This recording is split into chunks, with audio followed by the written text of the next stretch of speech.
ES Rural de hoje mostra que a doçura do mel tem uma força danada na economia de São Mateus, no norte do Espírito Santo. A apicultura ganha força no Espírito Santo e é considerada uma excelente fonte de renda para os produtores rurais de São Mateus, no norte do estado. Hércules Nascimento traz algumas curiosidades a respeito da batata doce. A batata doce é uma excelente fonte de carboidratos. Por isso, ela é ideal para quem pratica atividades físicas. Retiramos dos arquivos do Rural Capixaba uma reportagem sobre curso de pecuária de leite. Porque hoje o mercado consumidor cada vez mais exige da indústria e exige do produtor que o alimento tenha segurança e que tenha qualidade. Tem ainda uma pesquisa sobre as frutas da Mata Atlântica. E mais, na série sobre pragas e doenças que afetam a produção agrícola do Espírito Santo, vamos falar sobre a alternária, uma doença que compromete a produção de frutas cítricas. O fungo tem causado bastante preocupação aos produtores de tangerina. Fique com a gente, o ES Rural está entrando no ar.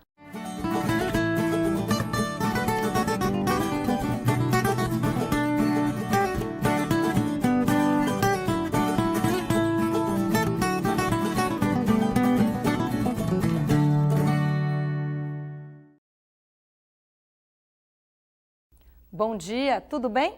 O ES Rural está exibindo uma série de reportagens sobre pragas e doenças que afetam a produção agrícola do Espírito Santo. Hoje vamos falar sobre a alternária. A doença compromete a produção de frutas cítricas, mas pode ser controlada. Nossa equipe conversou com um cientista que estuda as doenças das plantas.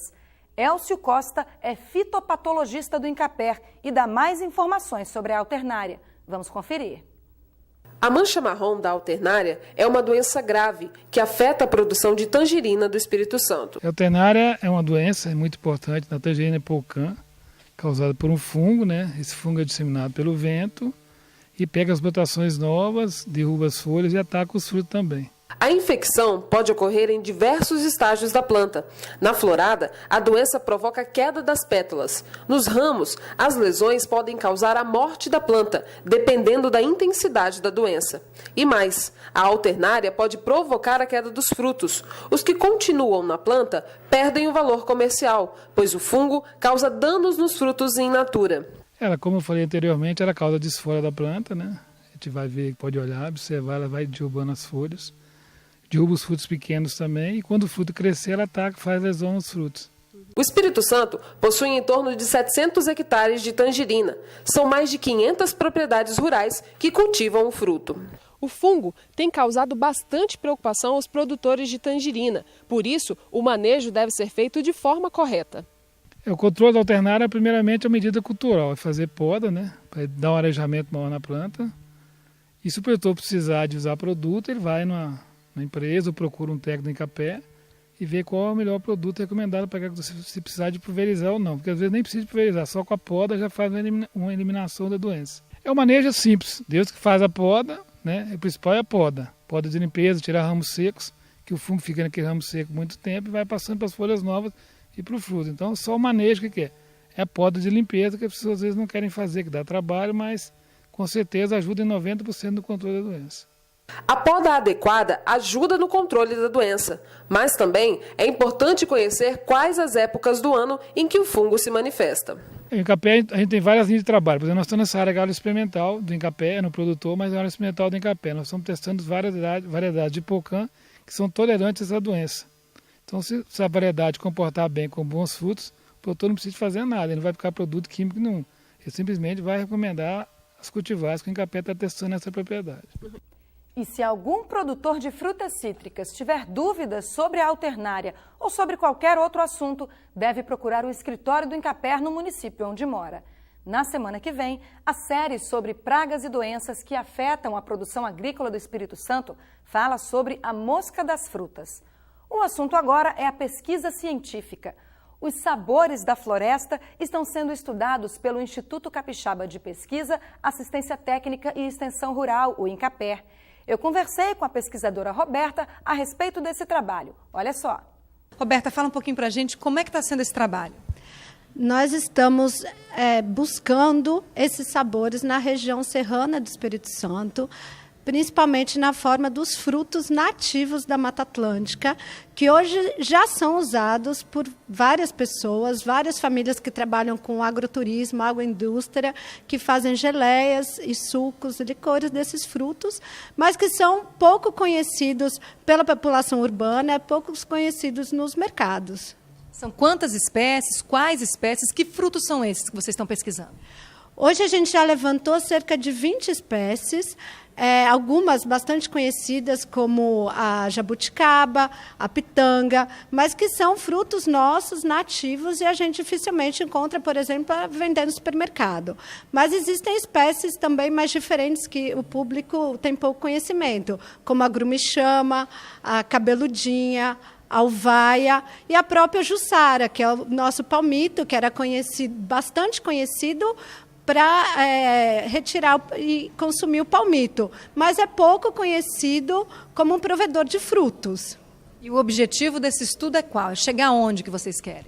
A gente quer, em primeiro lugar, conhecer, fazer uma coleção numa fazenda experimental do Incapé, em Venda Nova, que essa coleção seja acessível à população, que pode ir lá conhecer os frutos, que vão estar catalogados, e que no futuro, quando essas mudas, hoje são mudas, se tornarem árvores, elas também vão poder ser utilizadas para pesquisa, para melhoramento e talvez tornar esses frutos mais comerciais. Explica um pouquinho melhor. O Incapé pretende montar uma floresta de frutas nativas? Isso mesmo. Ali na Fazenda Experimental de Venda Nova do Imigrante, através das visitas que a gente fez aos produtores rurais, a gente identificou as árvores matrizes. Essas árvores têm sido acompanhadas, a gente retira os frutos, extrai as sementes e começa a fazer as mudas. As mudas estão sendo transplantadas lá em Venda Nova e, com o tempo, a gente vai ter um bosque de frutas nativas, sim. Com o tempo, não é da noite para o dia que isso vai acontecer. É um trabalho de pesquisa que vai demandar algum tempo. É um trabalho de longo prazo, porque hoje elas são mudas pequenas e a gente sabe que a maioria dessas espécies demora de 5 a 8 anos para frutificar. E aí, então, assim que elas começarem a produzir os primeiros frutos, nesse bosque, na fazenda experimental, o que há de ser feito? A gente pretende, paralelamente, a gente não vai ficar esperando elas frutificarem para começar o trabalho. A gente sabe já os produtores que têm essas espécies já estão cadastrados e a gente quer aprofundar um trabalho com ele de uso dessas espécies nos produtos que eles fazem. A gente sabe que, por exemplo, na região de Pedra Azul se usa muito morango nos produtos, mas existem tantas outras espécies que são nossas, da nossa flora nativa, que são tão boas ou mais até, dependendo do gosto, para a confecção de geleias, para a confecção de licores. Então, trazer esses sabores à mesa do capixaba, que são os nossos sabores. Em resumo, a ideia é provar para o produtor rural que plantar fruta nativa é um bom negócio. Plantar é um bom negócio e aproveitar as frutas que ele já possui na propriedade, muitas vezes nas áreas de reserva legal, nas áreas de mata, que não são passíveis de retirada, de aproveitamento de madeira, mas são passíveis de aproveitamento legal de frutas. A pesquisa sobre produtos florestais não madeireiros da Mata Atlântica foi apresentada no 3º Congresso Brasileiro de Reflorestamento Ambiental, realizado em Vitória. A seguir, o mel purinho, produzido pelo seu Antônio Bins, em São Mateus, norte do Espírito Santo. A apicultura ganha força no Espírito Santo e é considerada uma excelente fonte de renda para os produtores rurais de São Mateus, no norte do estado. Do fundo do baú, teoria e prática num curso sobre pecuária de leite. Porque hoje o mercado consumidor cada vez mais exige da indústria e exige do produtor que o alimento tenha segurança e que tenha qualidade. Tem ainda as curiosidades sobre a batata doce. Nós vamos para o intervalo, mas é rapidinho. Fique ligado que já já o ES Rural está de volta.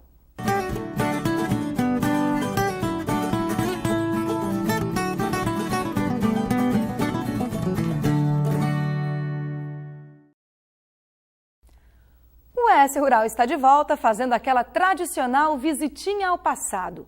Um curso sobre pecuária de leite explicou na teoria e na prática sobre sanidade do rebanho, qualidade do leite e vários outros assuntos. Vamos então rever a reportagem que nós retiramos lá dos nossos arquivos. Roda aí. 34 técnicos de diversas instituições participaram do treinamento que aconteceu nos dias 21 e 22 de outubro. Em pauta estavam a sanidade do rebanho e a qualidade do leite discutidas nas aulas teóricas e a manutenção e higienização dos equipamentos de ordenha apresentadas na parte prática.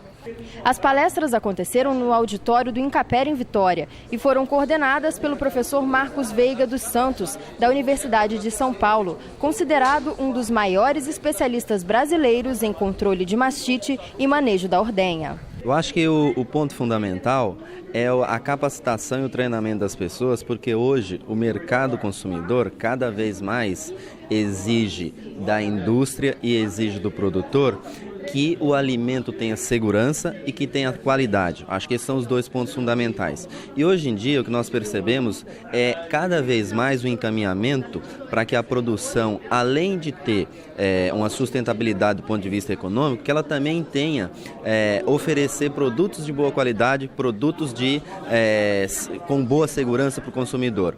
E para que a gente obtenha isso, é fundamental que a produção primária tenha cuidados com relação à higiene, tenha cuidado com relação aos tipos de procedimento que são aplicados, e foi justamente esse foco, esse objetivo, que durante esses 2 dias de curso que nós tivemos aqui no Incaper, que nós capacitássemos os técnicos, os profissionais que estão atuando no campo, para que essa informação chegue ao produtor. Acho que esse é o fundamental. Já a parte prática do curso foi realizada na Fazenda Cortelete, na Serra. 2 representantes da empresa Delaval mostraram o funcionamento correto e técnicas para a manutenção dos equipamentos de ordenha. Segundo eles, a falta de cuidados com esse tipo de aparelho pode causar consequências negativas aos animais, inclusive proporcionar o aparecimento de doenças. A manutenção e higienização é fundamental em equipamentos de ordenha, primeiro porque para que o produtor consiga usufruir de 100% do que o equipamento possa produzir, ele tem que estar em perfeitas condições, tem que estar constantemente sendo assistido tecnicamente e, em contrapartida, um equipamento que não tenha manutenção preventiva, que não esteja funcionando bem, pode vir a causar alguns problemas, como, por exemplo, problema de mastite, inflamação da glândula mamária. Um equipamento bem dimensionado e com a manutenção correta, ele é uma dádiva para o produtor. Ele diminui o custo de produção, ajuda o produtor a ganhar mais dinheiro. Em contrapartida, um equipamento que não tem uma manutenção mal dimensionado, ele pode vir a trazer sérios problemas para o produtor de leite. O objetivo desse curso é fortalecer a rede da cadeia produtiva do leite por meio da capacitação de todos os agentes ligados à pecuária leiteira no estado. A ideia é que a atividade seja realizada com cada vez mais qualidade e produtividade por meio da qualificação daqueles que atuam nessa cadeia. O treinamento faz parte do projeto Formares, que visa a qualificação profissional de técnicos e agricultores familiares na área de pecuária de leite do Espírito Santo. Desde agosto de 2007, quando o projeto foi lançado, diversas capacitações já foram realizadas no estado. Esse curso teve como objetivo principal qualificar os técnicos, não só do Incaper, mas de outras instituições, De forma que esses técnicos capacitados nesse curso vão poder orientar o produtor rural, estar realizando cursos, palestras, repassando o que foi aprendido aqui. E esse curso envolveu não só técnicos do Incaper, mas também de outras instituições, como um outro objetivo que seria estar integrando essas instituições, formando uma rede da cadeia produtiva do leite. Nós temos a pretensão de continuar com o trabalho dessa forma, não capacitando apenas técnicos do Incaper, mas de outras instituições, de forma que a gente possa realmente auxiliar nesse processo de desenvolvimento da cadeia produtiva do leite. Se você faz academia, gosta de malhar, certamente já ouviu alguém recomendar batata doce na sua dieta. O tubérculo está na moda. Mas você sabe por quê? Explica pra gente, Hércules Nascimento. Juliana, a batata doce é uma excelente fonte de carboidratos. Por isso, ela é ideal para quem pratica atividades físicas. E tem mais, a batata doce é rica em fibras e é absorvida lentamente pelo organismo, o que faz a glicose ser liberada lentamente na corrente sanguínea. Isso gera uma sensação de saciedade mais duradoura e evita o acúmulo de gorduras. Por isso, a batata doce é uma grande aliada da dieta e do combate à diabetes. Mas as vantagens não são apenas essas. O tubérculo também é rico em diversos tipos de vitaminas. Isso ajuda na produção do colágeno, que é muito importante para a pele. E ainda, a batata doce previne a anemia, regula a pressão arterial, reduz as câimbras e também ajuda bastante no fortalecimento do sistema imunológico. As fibras ajudam a prevenir a prisão de ventre e a acidez do estômago, reduzindo assim a possibilidade do desenvolvimento de úlceras. Depois de saber as várias vantagens desse alimento, fala pra gente, Juliana, você conhece algum doce mais doce que o doce de batata doce?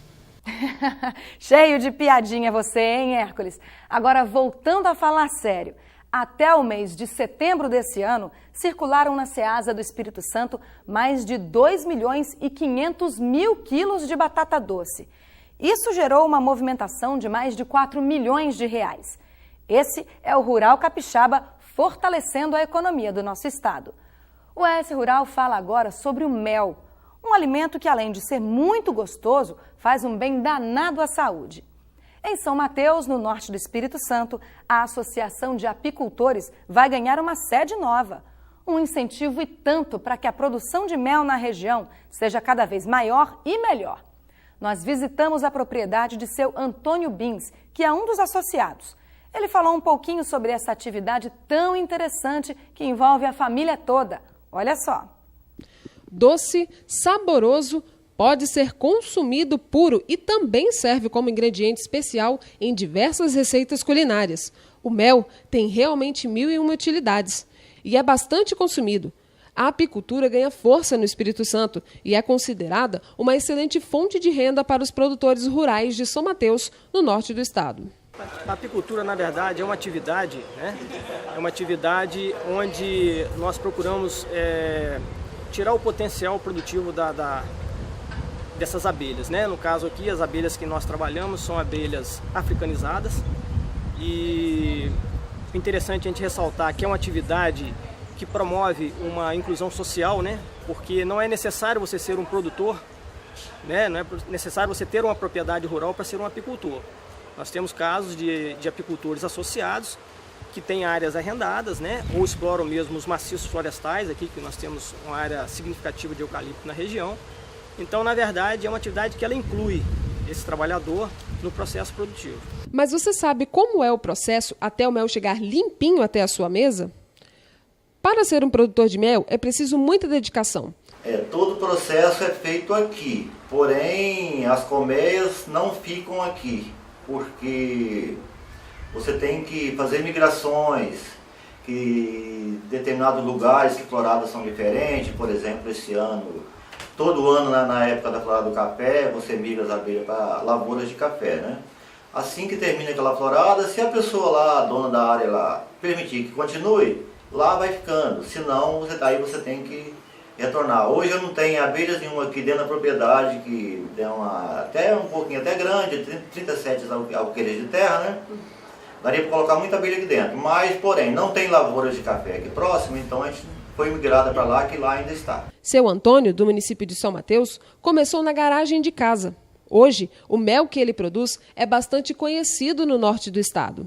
Uma coisa que eu sempre gostei de fazer, mas como? Não comecei antes porque, porém, trabalhando fora, eu não tinha assim tempo para me dedicar a elas. E hoje, se você não tiver, e para a abelha então, se você não tiver tempo para se dedicar a ela, você acaba não indo a lugar nenhum. Por isso, investir nesse ramo, acho que é um bom negócio, até incentivo outras pessoas, porque está faltando mel no mercado, não tem. A procura de mel, hoje, se a gente tivesse hoje 1.000 toneladas de mel, venderia tudo, então, talvez não daria ainda. Para manipular o mel de forma higiênica e segura, é fundamental que alguns procedimentos sejam realizados em locais e condições adequadas. A unidade de extração, conhecida como a Casa do Mel, recebe o material que vem do campo. Seu Antônio simula para a gente como é feita a extração para que o mel seja retirado dos favos com qualidade. Uma espécie de garfo retira os lacres da cera que as abelhas colocam sobre os favos. Depois disso, o movimento de rotação da centrífuga retira o mel dos casulos. Por fim, o mel é colocado em baldes que servem para o transporte. A apicultura apicultura é uma das atividades que causa grande impacto positivo, tanto social como econômico e também ambiental. Aqui na propriedade do seu Antônio Bins, eles têm 90 caixas de abelha que produzem de 30 a 35 quilos de mel por colmeia. Para vender toda essa produção, seu Antônio montou uma lojinha aqui mesmo na propriedade. Tudo muito limpo e bem organizado. Como ele fica trabalhando aqui durante a semana, é mais fácil tomar conta da lojinha. Nos finais de semana, o mel embalado em potes e em sachês é vendido na feira. A gente vende o litro de mel, né? Tem a cachaçinha também que vem do mel, que ela é destilada do mel. Tem a bisnaguinha de 270 gramas. Tem o pólen, o própolis que vem também da abelha. O pólen também, que é da abelha, né? Aí temos ainda também o sachê e o pote com o favo de mel que a própria abelha produziu. E trabalhamos com isso aqui na propriedade, que está situada aqui no quilômetro 84 da BR-101, São Mateus. E trabalho também com feiras, né? No caso, dia de sexta-feira eu passo em Itaúna, lá das Dunas, e sábado Guriri. Para isso, seu Antônio conta com a ajuda da família. O filho Júnior, de apenas 20 anos, também se dedica à produção de mel. Aqui tem hora para levantar, tem hora para trabalhar, mas aqui você pode, se quiser trabalhar a hora que você quiser parar a hora que você quiser. Tranquilo, aqui bem melhor do que você trabalhando com os outros. A família de seu Antônio é uma das 35 famílias que vivem da apicultura no município. Gente que ganhou um incentivo a mais para investir na produção. Basicamente há 10 anos que eu comecei, porém trabalhando à minha maneira, sem orientação de ninguém, e acabei quase desanimando do trabalho porque eu não conseguia produzir o que tem produzido hoje. Assim que eu tive um apoio do INCAPER, que é fundamental para a gente, inclusive até hoje até usamos ainda, que a nossa estrutura lá ainda não está liberada, está praticamente pronta, mas não está liberada. A gente usamos a estrutura do INCAPER para nossas reuniões, né? E aonde foi também que eu consegui me filiar à associação que nós temos, que se chama Apinorte, aqui em São Mateus, aonde me deu aquela tradicional alavancada no negócio para poder continuar, né? Que hoje, através de associações, junto com o Sebrae, nós temos muitos cursos, né? Já tem 4 anos que o Sebrae está com a gente, acompanhando a gente, e como começou lá de baixo, para quem está iniciando, que hoje já estamos hoje num curso de alta produtividade. Os produtores rurais e o Instituto Capixaba de Pesquisa, Assistência Técnica e Extensão Rural, o INCAPER, criaram uma associação dos apicultores do Norte, ou simplesmente a Apinorte. Eu iniciei na atividade apícola há mais ou menos uns 25 anos e nós tínhamos uma dificuldade muito grande na região, que nós participávamos de uma associação que tinha em Colatina, que era a ANCAP na época. E aí, em junho de 2003, eu reuni 12 apicultores e então nós fundamos a Apinorte, que é a Associação dos Apicultores do Norte do Espírito Santo. Ela é uma associação que ela tem uma área de atuação ao norte do Rio Doce, né? Então todos os municípios que estão ao norte do Rio Doce, eles são contemplados no nosso estatuto social.